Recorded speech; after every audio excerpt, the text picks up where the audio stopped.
ఓం శ్రీ సాయిరామ్. సత్యోపనిషత్ గ్రంథము ఈ కొంత భాగం తెలుసుకుందాం. సాయిరామ్.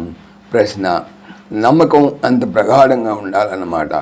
నమ్మకం ఎంత దృఢంగా ఉంటే అనుభవం కూడా అంత దివ్యంగా ఉంటుందన్నమాట. స్వామి, భగవంతుడు కూడా మా నమ్మకాన్ని అనుసరించి స్పందిస్తాడా? బాబా: తప్పక కృషి ఉంటే కృప ఉంటుంది, కృషి ఉంటే మనిషి ఋషి అవుతాడు.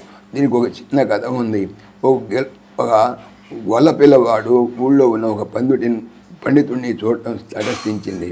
ఆ పండితుడు గొల్లవానికి ప్రాణాయామం చేస్తే, జపం చేస్తే విష్ణుమూర్తి ప్రత్యక్షమవుతాడని చెప్పాడు.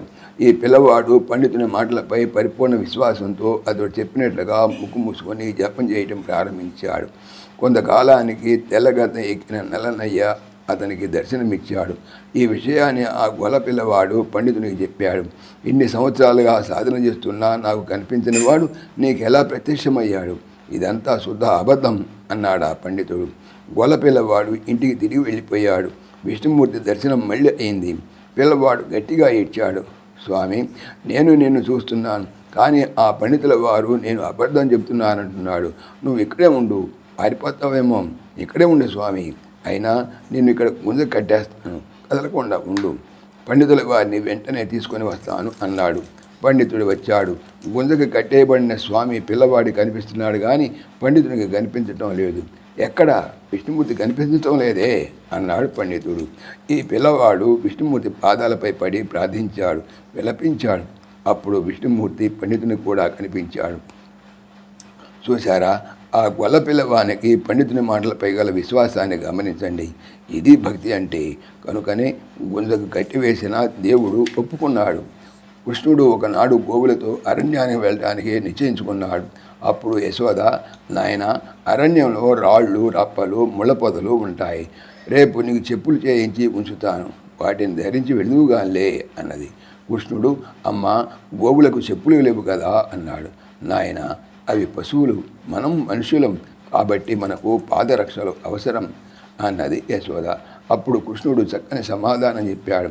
అమ్మ, పశువులకు ఉన్న కృతజ్ఞత, త్యాగభావం మనుషులకు కూడా లేదు. అవి గడ్డి మేసి పాలిస్తున్నాయి. నా కంఠం వినినంతనే తమ గ్రామమును వదిలి నా దగ్గర చేరుతాయి. చచ్చిన తర్వాత కూడా వాటి చర్మం పాదరక్షలకు ఉపయోగపడుతుంది. త్యాగానికి, సహనానికి, ప్రేమకు గోవులు ప్రతీకలు అన్నాడు. ఆధ్యాత్మిక మార్గములో ఇటు దివ్యమైన త్యాగము, ప్రేమ అత్యవసరం. భూమిని దున్ని, నీరు పెట్టి, విత్తనాలు చల్లి, కలుపు మొక్కలు పెరిగి, ఎరువు వేసి పంటలు పండించినట్లు హృదయ క్షేత్రమును విచారణ అనే నాగలతో దున్ని, ప్రేమ అనే జలము పోసి, భగవన్నామం అనే విత్తనం నాటి, చుట్టూ జాగ్రత్త అనే కంచె వేసి కాపాడాలి. దుర్భావాలనే కలుపు మొక్కలను పెరిగివేయాలి. నారింజ పండు చుట్టూ చేదైన చర్మం, లోపల గట్టి విత్తనాలు ఉంటాయి. పండులోని మధుర రసాన్ని ఆస్వాదించాలంటే పైన ఉన్నటువంటి చర్మాన్ని, లోపలి విత్తనాలను పారవేయాలి. అట్లే మీలో ఉన్న ప్రేమరసాన్ని అనుభవించాలంటే మిమ్మల్ని ఆవరించి ఉన్న అహంకార, ఆడంబరములనే చేదైన చర్మము, దుర్బుద్ధులు, దురాలోచనలు అనేటువంటి గట్టి విత్తనాలను పీకి పారవేయాలి. ప్రేమ ఏ దైవత్వం. దీనిని పురస్కరించునియే వేదం రసో వైసహ అన్నది. ఫ్యాను, బల్బును మీరెంత శుభ్రంగా ఉంచినప్పటికీ కరెంట్ లేకపోతే ఫ్యాను గాలి ఇవ్వదు. దివ్యత్వం కరెంటు వంటిది, అదే పాజిటివ్. ఫ్యాను, బల్బు రూపనామాలు, అవి నెగిటివ్. పాజిటివ్ లేకపోతే నెగిటివ్ వల్ల ప్రయోజనం లేదు. అదే రీతిగా ప్రేమ లేక చేసే సాధనలన్నీ వ్యర్థమైపోతాయి. ప్రేమతో ఏ సాధన చేసినా అది తప్పక ఫలిస్తుంది. ఎవరిని వారు సంస్కరించుకోవాలి. రాతి గుండును సంస్కరించి చక్కని ప్రతిమగా మసవచ్చును. వడ్లను సంస్కరించి బియ్యంగా మార్చి అన్నం వండుకొని భుజించవచ్చును. మానవుడు ఇటు సంస్కారానికి సిద్ధం కావాలి. బాధలు, కష్టాలు, కన్నీళ్లు, నిందలు, నిష్ఠూరములు ఇవన్నీ సాధకుడిని సంస్కరించి ఉన్నత స్థాయికి కొనిపోగలవు. అన్నింటినీ తట్టుకొని, నెట్టుకొని ముందుకు సాగాలి. ఎవరివో కళ్ళు బాగా మెరిసిపోతున్నాయని మీ కళ్ళు మూసుకొని వారి కళ్ళతో మీరు చూడగలరా? మీరు శ్వాస పీల్చుకోనకుండా ఇంకొకరి శ్వాసపై ఆధారపడగలరా? మీ శ్వాస మీదే, వారి శ్వాస వారిదే.